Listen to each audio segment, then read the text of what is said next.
The quiet shopper. Miriam stepped into the grocery store on a quiet weekday morning, her list tucked neatly into her purse. Her reserved demeanor often made her invisible to others, but she didn't mind. She loved blending into the background, observing the world around her with quiet grace. After selecting her items, milk, bread, fresh fruit, and a few pantry staples, she made her way to the checkout line. The store was busier than expected, with only one register open. She waited patiently, silently grateful to finally reach the conveyor belt. As she began placing her items down, a young man behind her abruptly stepped forward, dumping a pile of groceries onto the belt, crowding her space entirely. Miriam froze for a moment, stunned by his audacity. She started, but her soft voice went unheard. "Guess you should have been quicker," the man muttered under his breath, smirking as he ignored her. The cashier, a middle-aged woman with a sharp gaze, glanced at the scene. Instead of intervening, she chuckled dryly and said, "Looks like you're going to have to hand me your stuff." Miriam felt her face burn with embarrassment.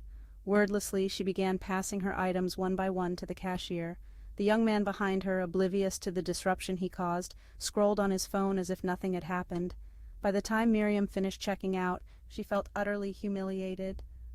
The cashier didn't meet her eyes as she bagged the groceries.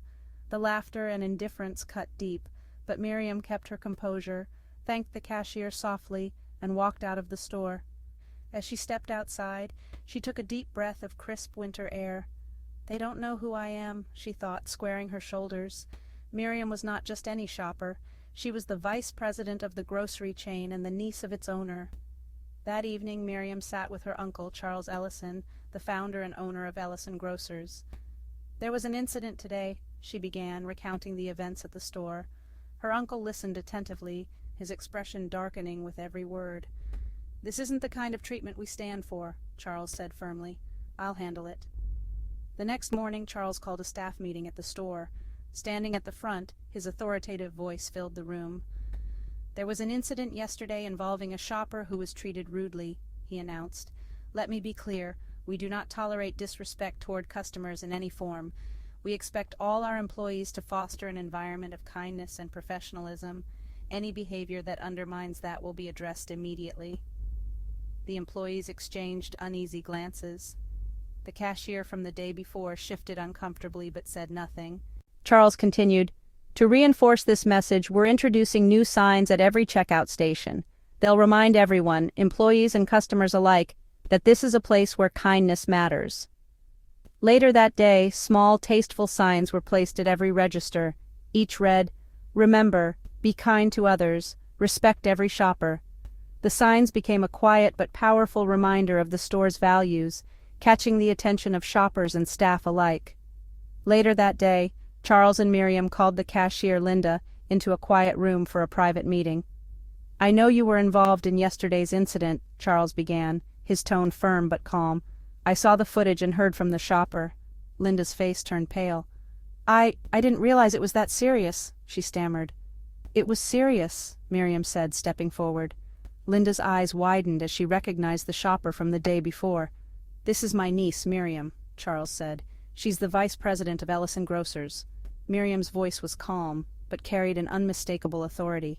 "Yesterday, I felt demeaned as a customer, not only by your actions but also by your failure to address the harassment from another shopper. Every customer deserves respect and support. It's unacceptable to ignore or participate in such behavior." Linda's shoulders slumped. "I'm so sorry," she said earnestly. "It was unprofessional, and I let my frustration get the better of me." Charles nodded. "We're willing to give you a second chance, but there must be consequences. You'll be placed on probation for 3 months. During that time, we expect you to demonstrate a commitment to our values." Linda nodded, tears in her eyes. "Thank you for giving me another chance. I promise to do better." Miriam offered her a small, encouraging smile. "We believe in forgiveness, Linda. Learn from this experience and ensure no other customer feels the way I did." As Linda left the room, humbled but determined, Charles turned to Miriam. "You handled that well," he said with encouragement. Miriam smiled. "It's not about punishment. It's about ensuring everyone upholds the dignity we promise our customers."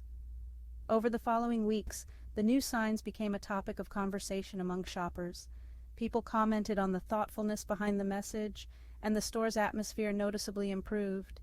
Employees took the reminder to heart, and Linda, true to her word, became one of the most attentive and kind cashiers on staff. The incident became a turning point for the store, a reminder of the importance of kindness and respect, and Miriam's quiet strength continued to guide the company's values.